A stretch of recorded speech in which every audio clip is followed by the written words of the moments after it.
Innal hamdalillah nahmaduhu wa nasta'inuhu wa nastaghfiruh wa na'udzu billahi min shururi anfusina wa sayyiati a'malina may yahdihillahu fala mudilla lahu wa may yudlil fala hadiya lahu asyhadu an la ilaha illallah wahdahu la syarika lahu wa asyhadu anna muhammadan abduhu wa rasuluh la nabiyya ba'd. Allahumma salli wa sallim ala nabiyyina Muhammadin wa ala alihi wa sahbihi man tabi'ahum bi ihsan ila yaumiddin, amma ba'd. Bapak Ibu yang dirahmati dan dimuliakan Allah, kembali kita ungkapkan syukur kita kepada Allah. Alhamdulillah, dengan nikmat, rahmat dan karunia Allah kembali mempertemukan kita dalam keadaan sehat walafiat. Semoga kita selalu dalam lindungan Allah, dalam hidayah dan petunjuknya. Salawat dan salam untuk Nabi kita, Nabi besar Muhammad sallallahu alaihi wasallam, sebagai uswah kita, tauladan kita dan qudwah kita. InsyaAllah ta'ala pada kesempatan yang berbahagia ini, tema yang kita angkat adalah untaian nasihat menghadapi pemilu, di mana ini adalah tulisan salah seorang ustadz kita yang kita bedah, yaitu Ustaz Abu Ubaidah Yusuf bin Mukhtar As-Sidawi. Kita melihat bahwa ini perlu dibahas, perlu dikaji. Kenapa perlu? Banyak kita ada di antara kita gara-gara yang sedikit ini hilang banyak. Ya. Gara-gara persoalan ijtihad, persoalan ijtihad. Pemilu tidak ada zaman Nabi, tidak ada. Semua sepakat bahwa pemilu ini adalah model atau cara demokrasi. Hanya saja sistem yang ada di negeri kita, di negara-negara Islam, di dalam memilih pemimpin ini yang ada. Semua ulama sepakat, dalam masalah pemilu ini, pemilu ada sistem demokrasi yang mana bertentangan dengan syariat. Hanya saja di dalam persoalan-persoalan memilih pemimpin, dalam mempertimbangkan maslahat dan mudaratnya, maka ulama berijtihad. Ijtihadnya ada di antara mereka yang membolehkan dengan ketentuan ketika ada pemimpin yang layak atau dengan kaidah. Apa kaidahnya? Akhafu dararain, mengambil kemudaratan yang paling sedikit. Maksudkan kaidah-kaidah tadi. Jadi ulama yang membolehkan pemilu pun ada alasan mereka. Kita tidak kampanye di sini. Hanya saja kita memberikan nasihat agar dalam hal ini, dalam persoalan ini kita mampu melihat dan mencerna dengan arif. Jangan sampai terutama sama salaf, yang masalah seketik kok nak bakal sapuan kan. Bahkan juga menghina para ustaz yang mereka berpendapat tentang persoalan bolehnya pemilu tadi. Ini perlu kita cermati dan perlu kita sebagai seorang muslim ya, melihat dan menghargai sama masing-masing.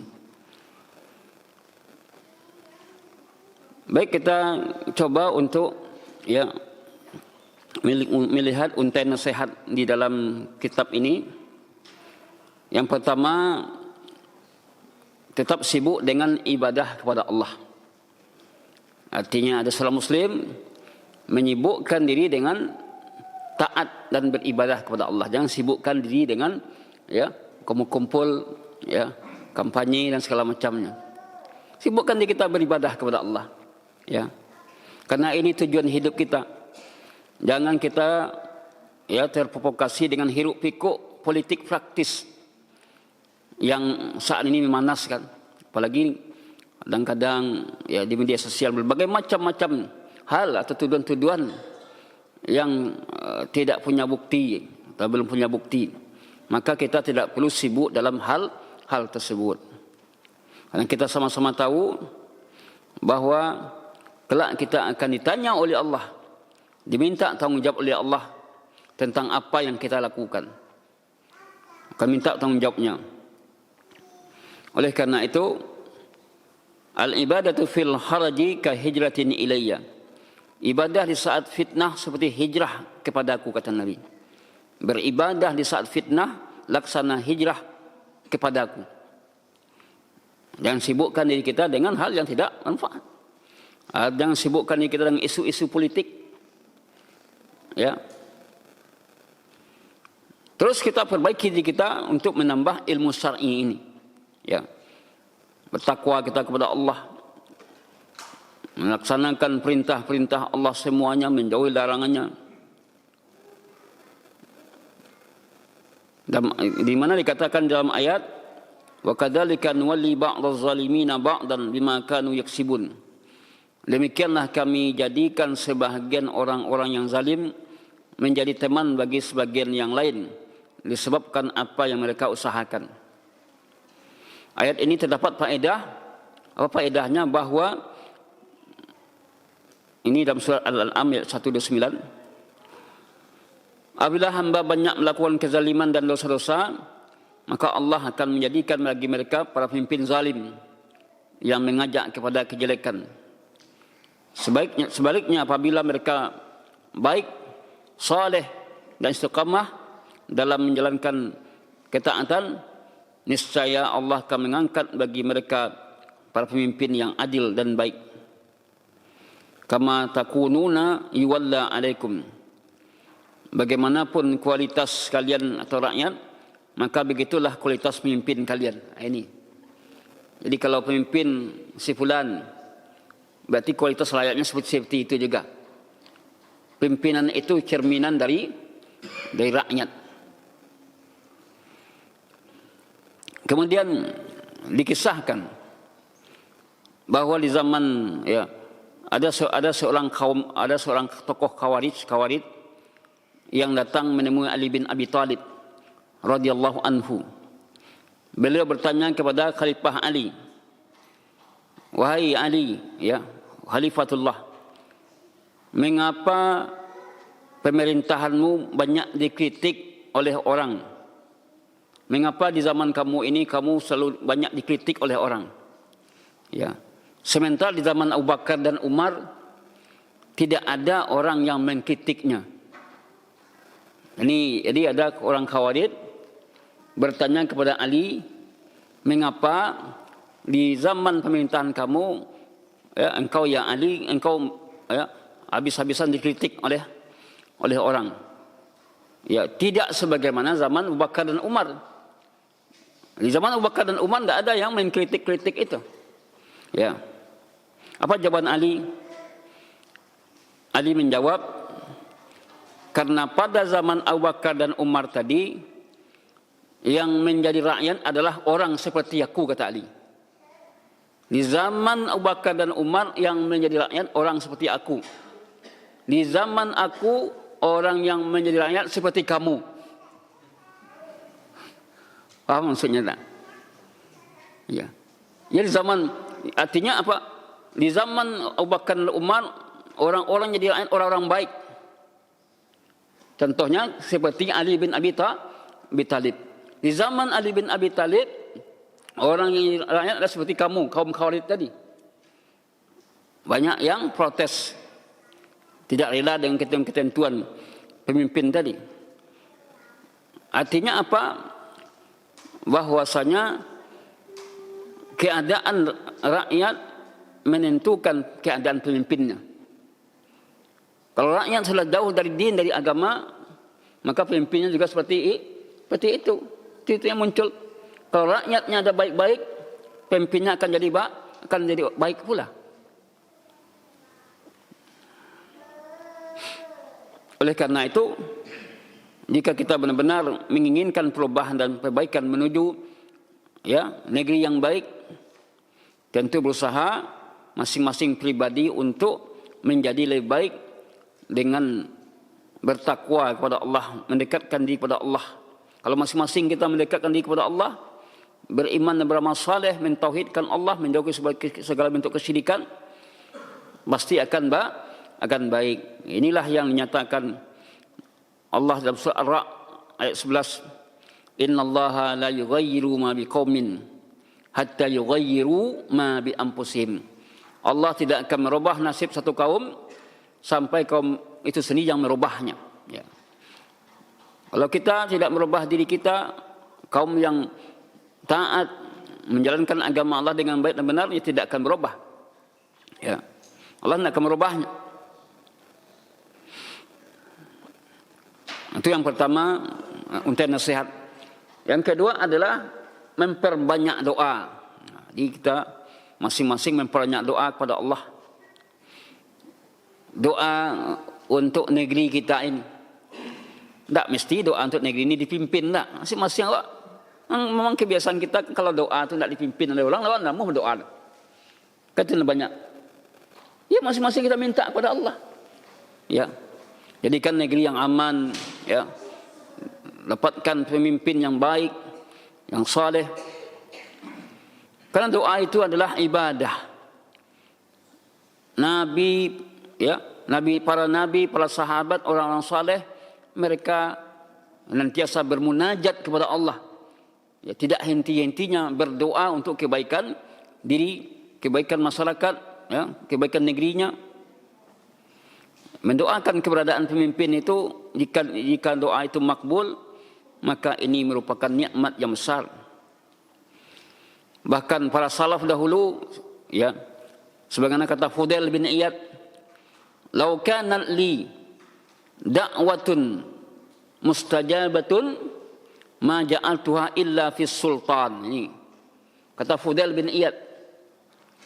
"Lau kana li da'watun," kalau aku punya doa yang diijabahkan, maka tidaklah aku berdoa kecuali aku mendoakan pemimpin. Aku untukkan untuk pemimpin. Kalau aku punya doa yang diijabahkan, kata Fudail bin Iyad, maka aku akan berdoa untuk kebaikan pemimpin. Tidaklah aku berdoa kecuali aku mendoakan, aku peruntukkan untuk pemimpin. Kenapa? Karena apabila pemimpin itu baik, imbas kepemimpinan yang baik itu kepada rakyatnya, berpengaruh kepada rakyatnya. Apabila pemimpin itu buruk, ya, rusak, akan pengaruh juga kerusakan pada rakyatnya. Makanya mendoakan pemimpin merupakan salah satu ciri dari Ahlus Sunnah wal Jamaah. Mereka mendoakan pemimpin, bukan melaknat pemimpin, bukan mencela pemimpin. Karena pemimpin itu mempunyai peran yang sangat penting di dalam kebijakan-kebijakan yang strategis untuk kemaslahatan agama dan negara, yang manfaatnya banyak kembali kepada pribadi dan masyarakat. Cuma kalau sekiranya keluar keputusan pemimpin tak boleh berjanggut, kira dia, pemimpin yang tidak suka dengan jenggot, siapa yang berjenggot dipenjarakan, habis awalnya. Ya. Tapi pemimpin yang menyenang sunnah atau suka kepada din agama ini, tentu akan besar imbas dan pengaruhnya kepada rakyat. Ya. Makanya Rasulullah SAW memuji pemimpin tadi dalam hadisnya, as-sultanu zillullah. As-sultanu zillullah. Pemimpin, penguasa itu adalah naung Allah. Faman ahanahu ahanahullah. Siapa yang menghinakannya, Allah akan menghinanya. Waman akramahu akramahullah. Siapa yang memuliakannya, Allah akan memuliakan. Ini kata Nabi kita, Nabi Muhammad sallallahu alaihi wasallam. Pemimpin penguasa itu adalah naungan Allah di muka bumi ini. Siapa yang menghinanya, ya, maka Allah akan menghinakannya. Siapa yang memuliakannya, maka Allah akan memuliakan. Ini menunjukkan keutamaan seorang pemimpin tadi. Demikian juga kita berdoa kepada Allah agar menyelamatkan kita semua dari fitnah yang menyambar agama dan akal. Ya, pada saat seperti ini, Abdullah bin Amir Rabi'ah berkata, tatkala manusia banyak mencela Utsman, maka ayahku, sahabat Amir bin Rabi'ah, melakukan salat malam seraya berdoa, ya Allah, jagalah diriku dari fitnah sebagaimana engkau menjaga hamba-hambamu yang saleh.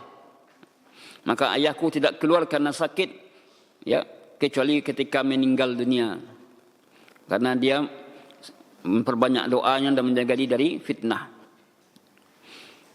Itu nasihat yang kedua. Nasihat yang ketiga, untuk nasihat, ya, menjaga persatuan dan stabilitas keamanan negara. Menjaga persatuan dan stabilitas keamanan negara. Kalau sekiranya ini si fulan, ya, mengatakan ini, fulan mengatakan ini, heboh orang, jadi tidak akan ada kestabilan. Stabil negara ini, kestabilan persatuan dan kesatuan itu merupakan perkara pokok dalam agama kita. Di mana di tengah panasnya suhu politik, hendaknya bagi kita untuk meredam dan mendinginkan suasana. Dinginkan suasana. Kita tetap menjaga persatuan dan menjaga stabilitas negara, karena menjaga persatuan dan stabilitas negara itu merupakan pilar utama agama. Kalau tidak aman negeri kita ini, kan gawat. Kotak-kotak awak tadi pecah, kan gawat. Atau negeri pecah yang KRI, kan gawat pun. Ya. Maka ini perlu diperhatikan. Sikap menjaga persatuan dan stabilitas negara, keamanan negara perlu diperhatikan. Karena terlalu mahal jika persatuan dan persaudaraan harus terkoyak-koyak hanya karena perbedaan pandangan dan perbedaan pilihan. Nah, itu mahal sekali kalau sekiranya persatuan dan kesatuan ini terkoyak-koyak, habis semuanya. Karena hanya terjadi karena perbedaan pandangan dan perbedaan pilihan. Maka kita katakan tadi, ya, apalagi kita yang semanhat ini, sebagian dari ulama salaf ada yang melarang mutlak tentang masalah pemilu ini. Mutlak ada. Ini adalah metode orang kafir. Sebagian ulama melihat, ya, maslahat dan mudaratnya. Karena ulama itu dia melihat realita yang terjadi di lapangan. Maslahat dan mudaratnya. Ketika, ya, pemimpin-pemimpin tadi banyak yang rusak, kemudian ada pemimpin yang baik umpamanya, maka di sini ulama melihat mudarat yang muncul sekiranya begini dan begini. Bukan hanya karena faktor ketakutan, ya, takut, ya, tidak beriman pada takdir dan segala macamnya. Karena ini merupakan salah satu usaha atau salah satu, ya, kaidah yang berlaku akhafadarain, mengambil mudarat yang lebih ya, meninggalkan mudarat yang besar, mengambil yang kecil. Jadi tidaklah, ya, karena gara-gara itu persatuan kita habis semuanya. Maka menjaga keamanan persatuan merupakan hal yang pokok dalam agama kita. Persatuan hati, dan persatuan barisan kaum muslimin. Kalau hati walau terpecah-pecah, kan gawat. Hati kita sudah terpecah-pecah, ya tidak ada lagi. Oleh karena itu, persatuan hati dan persatuan barisan kaum muslimin membendung segala celah perpecahan merupakan tujuan syariat yang sangat agung, yang sangat mulia. Ya. Bahkan ini bahagian dari maqasidus syariah. Maksud dari syariat tadi, ya, mencegah perpecahan. Mencegah perpecahan. Maka Syekh Abdul Rahman Sa'di mengatakan, sesungguhnya kaidah agama yang paling penting dan syariat para rasul yang paling mulia adalah memberikan nasihat kepada seluruh umat dan berupaya untuk persatuan kalimat kaum muslimin dan kecintaan sesama mereka. Kita berupaya menghilangkan permusuhan, pertikaian dan perpecahan di antara mereka. Kaidah ini merupakan kebaikan yang sangat diperintahkan, dan melalaikannya merupakan kemungkaran yang sangat dilarang.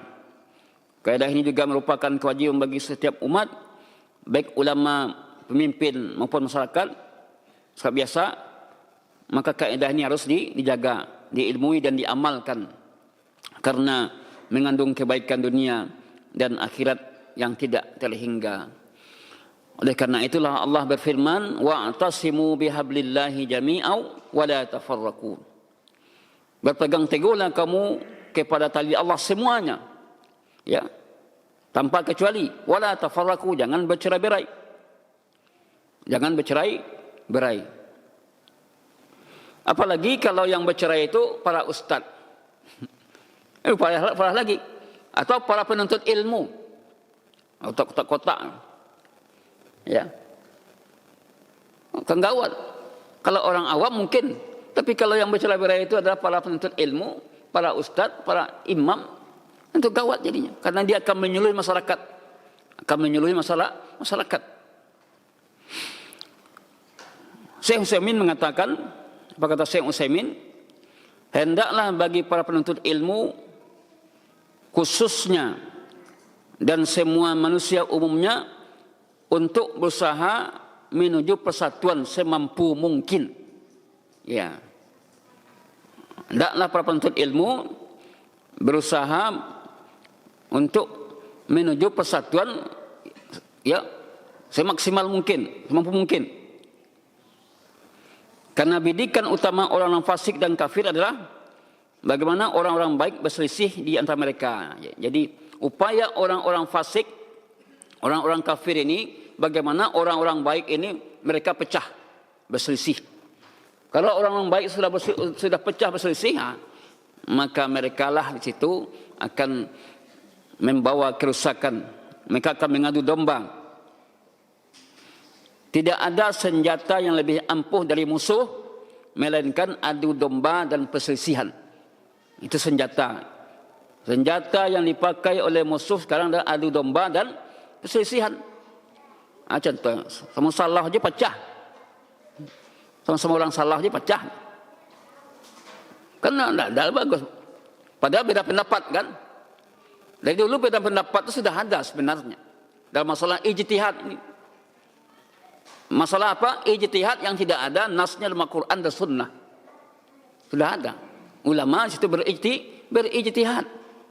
Melakukan, ya, mengeluarkan fatwa umpamanya. Fatwa kalau tidak senang dengan fatwa tidak ada masalah. Tapi jangan dicerca-cerca orang yang fatwa tadi. Ini kadang-kadang adabnya kurang. Fatwa dia tidak punya kekuatan hukum, hanya itu adalah mengarahkan supaya umat ini terarah, ada fatwa tentang ini. Kemana umat berpegang? Kalau tidak ada fatwa-fatwa para ulama, itu jadi pegangan. Ini jadi pegangan. Jadi para penuntut ilmu berusaha menuju persatuan. Orang-orang fasik berusaha untuk mengadu domba. Kalau pecah awak kau, mereka tepuk tangan. Sudah pecah kita, mereka tepuk tangan. Demikian juga, ya, kita jaga stabilitas keamanan negeri, karena dengan keamanan kita bisa beribadah kalau tidak aman gimana? Kalau tidak aman negeri kita ini dikawal, ya, kita pengajian dikawal, oke kira. Enggak, kini alhamdulillah kita mengaji bebas, mengamalkan ibadah sesuai dengan bebas kita. Keamanan merupakan nikmat yang besar, ya, yang wajib kita jaga stabilitas negeri kita ini. Keamanan, stabilitas, kekacauan merupakan hal yang dijauhi. Ya. Coba lihat hadis Nabi yang berbunyi, man asbaha minkum aminan fi sirbihi. Siapa yang hidup aman, ya, siapa yang hidup secara aman perjalanannya, di pagi hari dia aman perjalanannya, mu'afan fi jasadihi, sehat jasadnya, ya, kemudian inda quti yaumihi, memiliki makanan setiap hari, ya, aman, kemudian badannya sehat, memiliki makan, bisa makan setiap hari, ya. Faka'annama hizal lahud dunya, seolah-olah telah terkumpul nikmat dunia itu. Coba kalau antum banyak pitih makan tak bisa dah, selera patah, kira nikmat aman perjalanan sehari-hari, kemudian memiliki makan hari itu, bukan besok, ya, hari itu saja. Besok pula dipikir gitu. Makan hari itulah ada, ya. Seolah-olah telah terkumpul bagi nikmat dunia tadi. Ada lagi. Seolah-olah telah terkumpul baginya nikmat dunia. Ini menunjukkan begitu pentingnya nikmat aman tadi. Ya, begitu pentingnya kita menstabilitaskan negeri kita. Terutama pada para elit-elit, tokoh-tokoh bangsa, maka mereka tidak boleh mengadu domba. Tokoh-tokoh bangsa, para elit, maksud para ulama, ya, tidak boleh mengadu domba dan menjadi provokator dalam hal ini. Dia harus mendinginkan suasana, tidak boleh memperkeruh suasana dengan memberi komentar dan status-status yang memperuncing masalah. Nah, ini. Di sini butuhnya pemaham fikih itu, fakih, ya.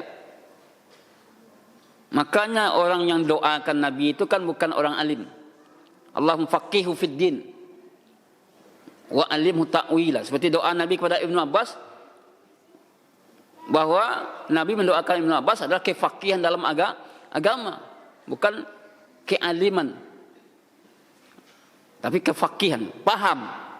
Ya, kalau paham itu dia lebih dekat untuk ke hatinya, bukan kepada otak. Ikhwatuna fiddin yang dirahmati Allah. Imam An-Nawawi mengatakan, hendaklah bagi para orang-orang berilmu dan tokoh-tokoh terhormat dan orang-orang yang memiliki popularitas untuk menyejukkan suasana dan meredam manusia dari fitnah di saat fitnah. Ini peran daripada tokoh-tokoh atau para ulama. Ketika terjadi suasana panas, hendaklah tokoh-tokoh agama, ulama, ya, para tokoh-tokoh menyejukkan suasana dan meredam manusia di saat fitnah melanda dan menjelaskan kepada mereka dalil-dalilnya. Ini tugas para ulama tadi, bukan memperkeruh suasana tadi. Kalau suasana sudah keruh, ya itu gawat. Ya. Kemudian nasihat yang keempat, waspadalah dosa-dosa, ya, waspadalah dosa-dosa saat politik. Nah, jangan kita terbawa oleh dosa-dosa politik. Ada dosa politik, caci maki si fulan, ya, ribut kita caci maki si fulan. Min husni islami mar'i tarku ma la yakni. menjaga mulut kita. Kalau kini nak mulut dijaga ekor, jari-jari jaga oleh. Nak mulut ciar jari-jari juga tangan. Karena kalau mulut sampai di mana tibonya, tapi kalau jari-jari juga tibo sampai ke luar negeri. Ya. Waspada, kalau jangan sampai kita ikut-ikutan dalam dosa politik menuduh bulan-bulan. Lebih baik kita banyak diam, ya. Dosa-dosa politik ini banyak sekali. Pelanggaran terhadap agama, caci makian, fanatik partai dan golongan, menerima uang sogok, ya. Utama serangan fajar kan. Jangan sampai antum terima kok ada serangan fajar. Kau dari mana kau nak ada kau anu kemah? Ini dosa politik ini. Jangan, ini harus kita jauhi. Ya. Hal-hal seperti ini. Jangan antum minta pula baju kaos. Ya. Nak perlu. Karena hal itu diharamkan dalam agama kita dan terlaknat. La'anallahu ar-rashi wal multasi. Allah melaknat pemberi suap dan yang disuap. Ini sudah difatwakan oleh Lajnah Daimah di Saudi Arabia tentang masalah suap menyuap untuk ya pemilu ini. Haram ini memfatwakan haram pemberian dan penerimaan hadiah dari calon yang akan ikut pemilihan legislatif. Ya. Pertanyaan seperti ini. Apakah hukum Islam tentang seorang calon anggota legislatif dalam pemilihan yang memberikan harta kepada rakyat agar mereka memilihnya dalam pemilihan umum? Ini maksudnya. Jadi dia memberikan harta itu dengan tujuan agar mereka memilihnya. Ya. Berarti kalau bukan tujuan untuk memilihnya, mungkin karena orang miskin diberikan zakat, ya. Diberikan infak, maka tidak mengapa. Tapi kalau tujuannya untuk memilih, ya, jangan lupa nak nomor sekian, ya, maka ini haram hukum. Ini dosa politik. Jangan sampai kita berdosa pula dengan keadaan seperti ini. Kita berusaha untuk memaksimalkan, ya, meminimalkan hal-hal yang terlarang oleh seorang muslim kita. Jadi kalau ada seorang calon anggota legislatif memberikan uang agar dia dipilih besok, maka ini haram untuk menerimanya. Pasti antum akan ingat tekanan adanya, pilih lainnya. Ya. Dan rata-rata rakyat kita, masyarakat kita mudah untuk hal tersebut. Ya, dia pilih 50.000 aja lah. 100.000. Ya. Ya, ampera 2 bungkui. Nah. Dijawab oleh Syekh, perbuatan calon anggota legislatif yang memberikan sejumlah uang atau harta kepada rakyat dengan tujuan agar mereka memilihnya termasuk riswah, suap, dan hukumnya adalah haram. Demikian juga segala bentuk permusuhan dan perpecahan, fanatik, menyebarkan berita-berita, semua itu sangat bertentangan dengan dalil-dalil agama Islam. Wala takunu minal musyrikin, jangan kamu jadi orang-orang musyrik. Minal ladina farraqu dinahum, dari orang-orang mecah belah agama mereka. Wa kanu syi'an, adalah mereka bergolong-golongan. Kullu hizbin, setiap sekte, setiap kelompok, bima ladaihim, dengan apa yang ada pada mereka, farihun, mereka bangga. Ya, so golongan bangga dengan apa yang ada pada diri mereka. Kita meyakini bahawa keberkahan adalah dengan keimanan kepada Allah, dengan cara-cara yang diredha oleh Allah. Kalau cara-cara yang tidak diredha oleh Allah tidak akan mengalami keberkahan. Berikutnya adalah apa tujuan keberadaan pemimpin dalam negeri ini? Perlukah pemimpin itu? Ini perlu kita perhatikan. Adanya pemimpin suatu negara merupakan kewajiban syariat. Syariat mengelola kepemimpinan demi tegaknya agama. Syekhul Islam Ibnu Taimiyah mengatakan harus diketahui bahwa kepemimpinan manusia termasuk kewajiban agama yang sangat agung. Jadi ya, adanya pemimpin itu ada perkara yang wajib. Bahkan kalau kita dalam perjalanan ada kita bertiga, tunjuk satu sebagai pemimpin. Bahkan agama ini tidak akan tegak tanpa ada pemimpin. Bagaimana kita akan melaksanakan puasa, haji, ya. Yang akan mengatur itu siapa? Siapa yang akan mengaturnya? Agama tidak akan tegak tanpa adanya pemimpin. Karena anak Adam tidak akan sempurna kemaslahatan mereka kecuali dengan kepemimpinan. Karena mereka saling membutuhkan antara sesama.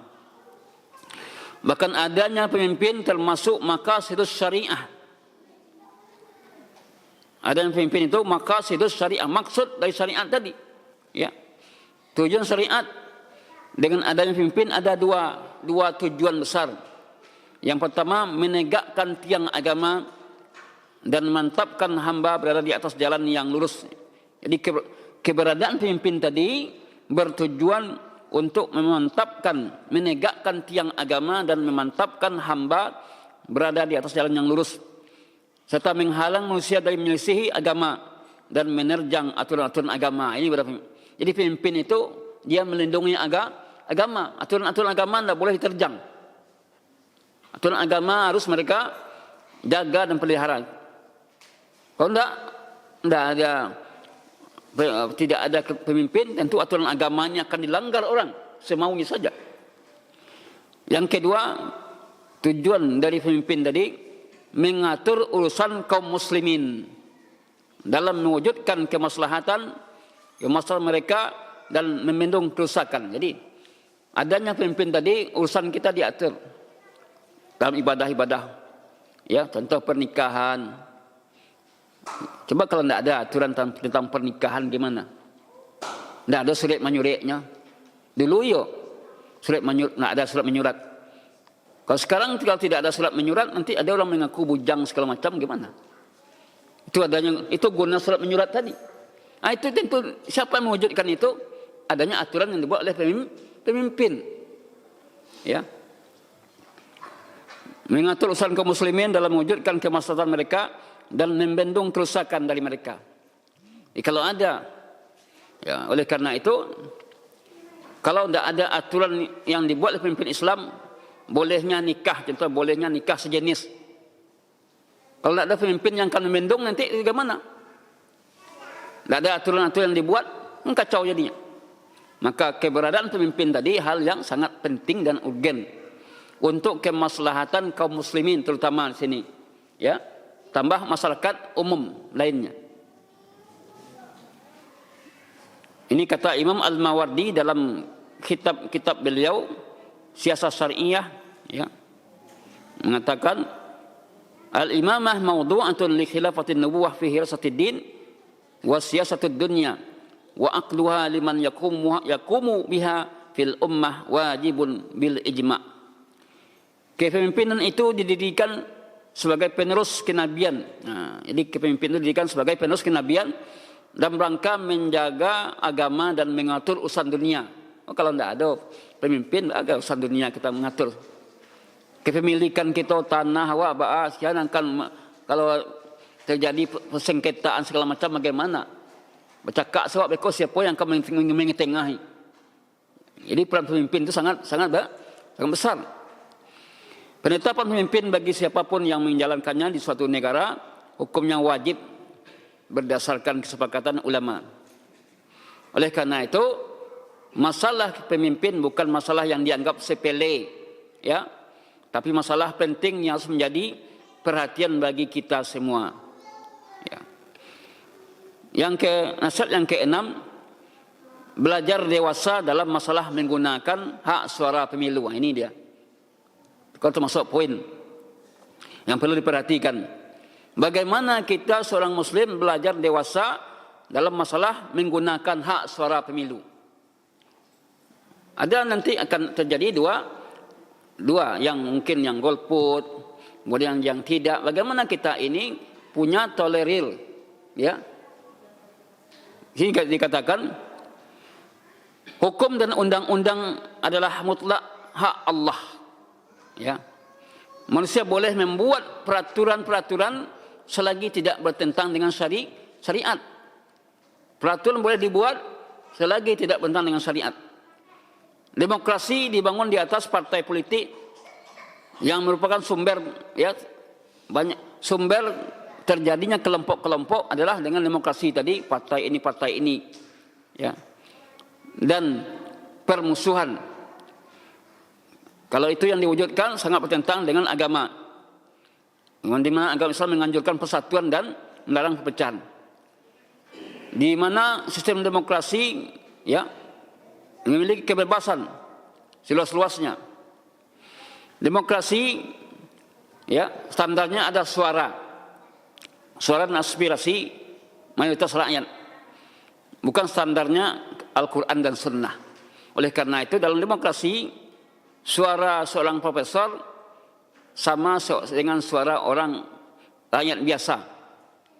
Suara seorang ulama sama dengan suara seorang murid. Tidak ada bedanya. Suara orang bodoh yang tidak tahu apa-apa sama dengan suara orang cerdik. Itu dalam demokrasi. Dalam agama itu tidak sama. La yastawil ladzina ya'lamun wal ladzina la ya'lamun. Tidak sama orang berilmu dengan orang tidak berilmu. Tapi dalam demokrasi disamakan. Ya. Nah, akan tetapi kebanyakan negeri Islam saat ini termasuk Indonesia menggunakan sistem demokrasi. Yang mana dalam demokrasi kepemimpinan negeri tersebut ditentukan melalui pemilu. Kalau tidak ada pemilu, tidak terpilih pemimpin tadi dah. Ya, yaitu menggunakan hak suara. Apakah seorang muslim akan menggunakan hak suara atau golput? Ya. Bagaimana kita sebagai seorang muslim dengan keadaan seperti ini? Bayangkan kalau sekiranya orang muslim semua golput, gimana? Oleh karena itulah persoalan mengikuti pemilu ini terjadi perbedaan pendapat para ulama. Dia merupakan ijtihad. Karena memang tidak ada dalilnya. Persoalan itu muncul belakangan, tidak ada Quran dan Sunnah, tapi ijtihad. Kesungguhan para ulama dalam hal tersebut.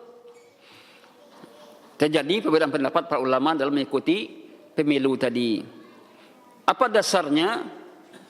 Mempertimbangkan maslahat dan mafsadat. Maslahat dan mafsadat, kebaikan dan kerusakannya. Ya. Oleh karena itu, sebagian ulama pendapat tidak boleh berpartisipasi secara mutlak dalam mengikuti pemilu. Di antara mereka para ulama pendapat yang pertama mengatakan tidak boleh ikut sama sekali, mutlak. Dan ini pendapat dari mayoritas ulama dari Yaman. Ulama di Yaman mengatakan bahwasanya tidak boleh mengikuti pemilu apapun bentuknya.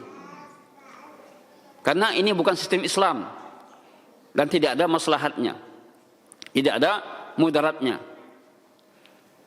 Sebagian ulama lagi berpendapat boleh menggunakan hak suara. Hak suara boleh. Untuk apa? Meminimalisir mudarat bagi Islam. Itu mungkin tadi kau ada nanti tak pilih pemimpin nama orang jangwit. Habis cukup jangwit saja. Kau ada pemimpin nanti muncul yang melarang orang pakai cadar. Ini suatu alasan dari ulama yang membolehkan untuk meminimalisir mudarat bagi Islam dan umat Islam. Ini yang benci dengan Islam, atau pesantren ditutup. Tidak ada pesantren lagi. Ada sekolah pelajaran agama segala macam. Ini alasan para ulama tadi, dan itu masuk akal. Ya, masuk akal. Kenapa kita kaji ini? Ya, supaya awak dapat pencerahan. Memang ulama dalam ini, maka dan ini tidak bisa dipaksakan. Harus memilih dan tidak memilih atau harus memilih, terserah. Memilih alhamdulillah. Ya. Tidak pilih tidak apa-apa, tetapi kita tidak saling mencela. Ini yang persoalan sekarang ini. Yang cela Ustaz sunnah juga, kan? Bacoret pula di situ. Ya. Pada masalah ijtihad, agar masyarakat cerdas dalam hal ini mampu menilai. Jadi sebagian ulama pendapat boleh menggunakan hak suara untuk meminimalisir mudarat bagi apa alasannya? Untuk minimkan mudarat bagi kaum muslimin dan umat Islam. Dengan memilih yang paling mendekati dengan kriteria pemimpin, memilih yang paling dekat, pemimpin yang paham dengan Islam, dekat pada kaum muslimin, memperjuangkan hak-hak kaum muslimin. Siapa yang pendapat hal ini yang membolehkan? Siapa pendapatnya?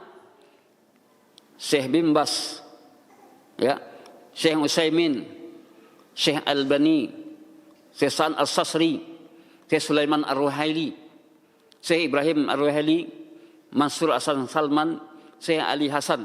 Banyak ulama ini membolehkan hal tersebut. Jadi bukan beralasan, bukan tanpa alasan untuk ikut menggunakan hak suara kita. Cuma kalau umat Islam tak ikut, mereka ada hak suara-suara yang dipakai suara orang lain lah, kan itu. Itu alasannya. Apa yang tidak bisa apa dasarnya lagi? Kaidah.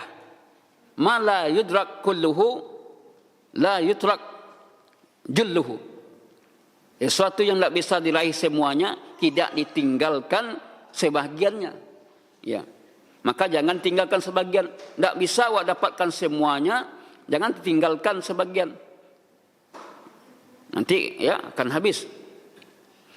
Oleh karena itu, dalam hal ini sebagai umat Islam kita bersikap arif dan bijaksana. Adanya perbedaan pendapat para ulama tadi, hendaklah kita berlapang dada di dalam masalah tersebut. Tidak ada kalau kita nak ikut pemilu, nak ada manfaat, nak ada mudarat. Ulama lain sudah mengolah itu, lah diolah oleh ulama lain.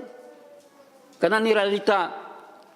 Andai kata soal umat Islam tadi tidak ada, umat Islam kiranya dia tidak bersuara, suara akhirnya timbul suara-suara palsu dan segala macam, kan gawat. Ini perlu kita perhatikan. Nah, hendaklah kita menjaga ukhuwah kita, menghindar perpecahan, berlapang dada dalam perselisihan tadi, tidak menganggap persoalan besar. Ini masalah ijtihadiyah. Maka kita perlu berlapang dada menjaga ukhuwah. Ini yang sangat penting. Jaga ukhuwah ini yang sangat penting.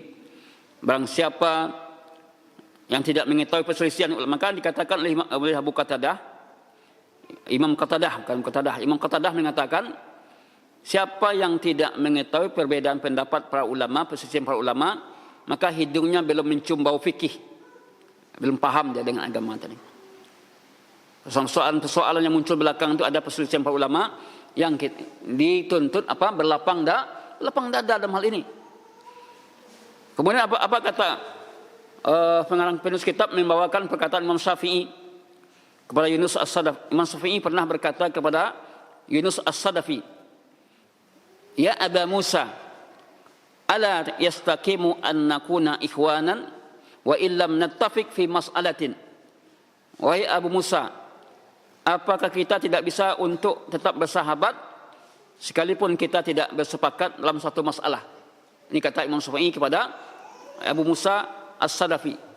Apakah kita tidak mungkin bisa bersahabat meskipun kita tidak satu pendapat? Artinya beda pendapat tetap bersahabat gitu. Bukan beda pendapat kita berpecah, bermusuhan. Syekhul Islam Ibnu Taimiyah mengatakan, waman ikhtilaf, ini perkataan-perkataan tentang perbedaan pendapat untuk kita perhatikan yang tidak menyebabkan perpecahan.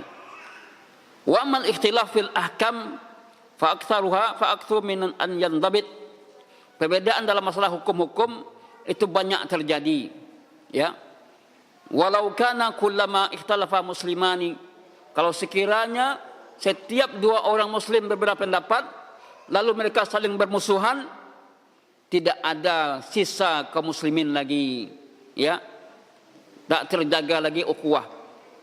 Kalau sekiranya setiap orang berdua beda pendapat, kemudian mereka bermusuhan, maka tidak ada orang Islam itu lagi, tidak ada persaudaraan lagi pada orang Muslim.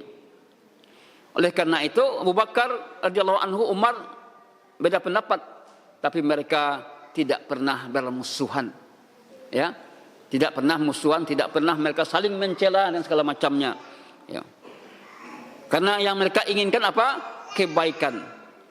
Yang mereka inginkan kebaikan. Yang tidak ikut pemilu tak apa-apa, ya. Yang ikut ya tidak apa-apa pula. Bagus, ya. Karena keduanya ada pendapat para ulama yang membolehkan dan yang tidak membolehkan. Ini artinya adalah kita sebagai seorang Muslim berlapang dada. Nah, perlu kita share hal-hal yang buat ya panasnya suasana dan segala macamnya. Kita tidak bisa memaksakan orang lain sependapat dengan kita dalam masalah ini, ya. Ini kata Syekhul Islam Ibnu Taimiyah. Para imam ahli sunnah wal jamaah tidak mengharuskan manusia dengan pendapatnya.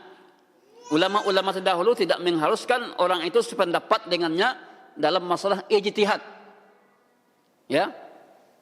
Kalau masalah-masalah ijtihad yang itu tidak ada dalilnya, tidak mesti kita satu pendapat, bisa boleh beda pendapat, ya. Dan maksa siapapun untuk mengikuti pendapatnya. Ulama tidak seperti itu, kecuali kalau ada dalil yang sharih, yang jelas-jelas, ya. Berikutnya adalah kriteria memilih pemimpin. Ini harus kita tahu. Islam, ya, balik dan berakal. Dan itu laki-laki tidak polisi dah. Memang di negeri kita ini apa? Di DPR itu sepertiga gini kah? Caleg polisi sepertiga, wajib sepertiga. Nah, kalau tidak ada dia doan. Itu yang terjadi. Kemudian merdeka, bertakwa, amanah, adil, dan menjauh dari dosa. Ini dia. Berilmu, luas wawasannya, memiliki ilmu agama. Nah, ini yang kita pilih, yang akan dipilih, sifat pemimpin yang akan dipilih tadi. Mempunyai ilmu tentang mengelola tata negara, sehat panca inderanya, ya, tidak butuh, tidak pakak, ya. Karena memimpin itu adalah tugas yang berat, butuh fisik yang prima. Apa kata Imam Syafi'i? Siyasatun nas asyaddu min siyasatil dawab. Mengatur manusia lebih berat daripada mengatur hewan. Iya toh. Ini kata Imam Syafi'i, mengatur manusia itu lebih berat daripada mengatur hewan. Hewan kan santai aturnya, kan manusia enggak, karena ada pendapatnya ini, ada pendapatnya ini. Ya. Mampu menjaga persatuan dan keamanan negara, berakhlak mulia dan peduli serta penyayang kepada rakyat. Ini dia, penyayang kepada rakyat, terutama yang lemah. Nah, dalam hal ini tentu mencari pemimpin yang 100% seperti ini tidak dapat. Ya, kamu akan dicari sesuai dengan kriteria ini. Tetapi minimal, ya, orang yang paling sedikit kefasikannya dan paling seketik fasiknya, itu yang akan dicari. Imam Izzuddin bin Abdus Salam berkata, jika sulit menemukan sifat adil dalam pemerintahan umum maupun khusus, sampai telah ditemukan pemimpin yang adil, maka kita angkat yang paling sedikit kefasikannya. Fasik ya ada, tapi sedikit fasiknya tadi. Itu yang akan dipilih jadi pemimpin. Di sinilah dibutuhkan kecerdasan dalam memilih dan pertimbangkan antara beberapa pilihan yang ada. Qala Amr bin As, laisal aqil alladhi ya'riful khair. Bukanlah orang yang cerdas, bukanlah yang bisa membedakan antara kebaikan dan kejelekan, namun orang yang cerdas adalah yang bisa menimbang mana yang terbaik antara dua pilihan yang buruk. Jadi kalau ada dua pilihan yang buruk, dari yang buruk tadi mana yang sedikit buruknya? Kita ada dua buruk-buruk, ya. Mana yang paling sedikit buruknya, itu yang akan dipilih. Kalau yang baik dengan yang buruk itu sudah jelas bisa dibedakan. Tapi kalau sekiranya ada dua orang semuanya buruk, tapi Ada yang sangat, ada yang kurang. Yang kurang ini yang dipilih. Kemudian kata Syekhul Islam, syariat Islam dibangun untuk mewujudkan kemaslahatan dan menyempurnakan serta menghilangkan mafsadat dan meminimalkan semampu mungkin. Sehingga apabila berbenturan dua kebaikan, maka didahulukan yang lebih besar kemaslahatan. Kalau ada dua maslahat benturan, maka maslahat yang lebih besar diambil. Jika dua mudarat berbenturan, dua bahaya benturan, maka bahaya yang besar ditinggalkan, yang kecil diambil. Ya.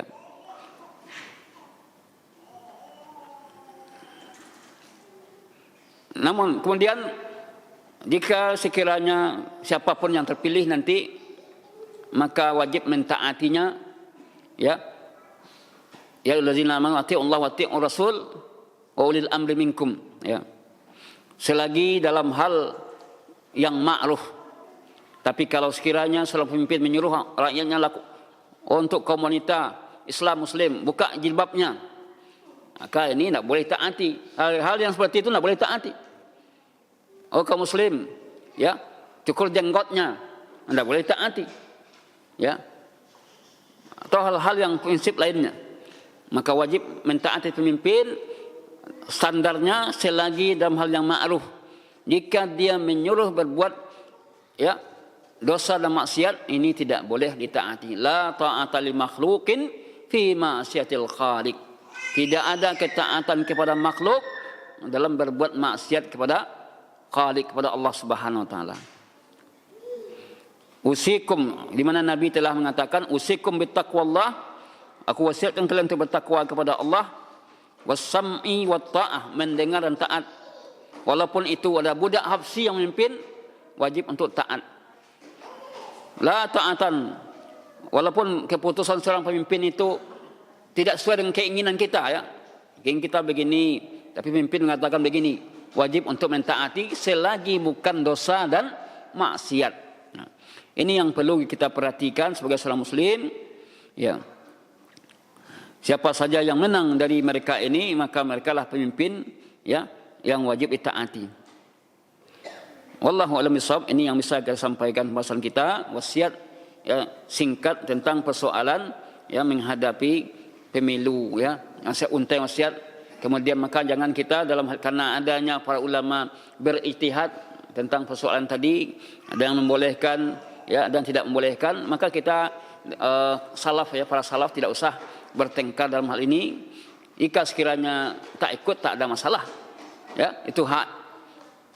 Tapi kalau yang ikut, ya tidak ada masalah juga haknya untuk ikut tadi dan tidak tercela. Dan karena mereka mengikuti adanya fatwa ulama yang membolehkan tadi. Dan tidak usah kita dalam hal ini, ya, ribut yang akhirnya bisa memperkeruh suasana tadi. Contohnya orang salaf aja langit-angian kini, ya, di media sosial, ya kan, tentang masalah tersebut. Wallahu a'lam bishawab. Ini yang bisa kita sampaikan. Semoga bertambah pemahaman kita dan luasnya pemikiran kita dalam masalah ini, dan semoga Allah mudahkan kita dan Allah selamatkan negara kita dari pemimpin yang zalim kepada rakyatnya, dan Allah angkat pemimpin yang dicintai oleh rakyatnya, yang mentaati Allah dan Rasulnya. Berbanyaklah doa sebagaimana tadi kita mendoakan, ya Allah, hendaklah Engkau yang Maha Kuasa munculkan pemimpin-pemimpin yang adil. Subhanakallahumma wa bihamdika, asyhadu an la ilaha illa anta, astaghfiruka wa atubu ilaik. Assalamualaikum warahmatullahi wabarakatuh.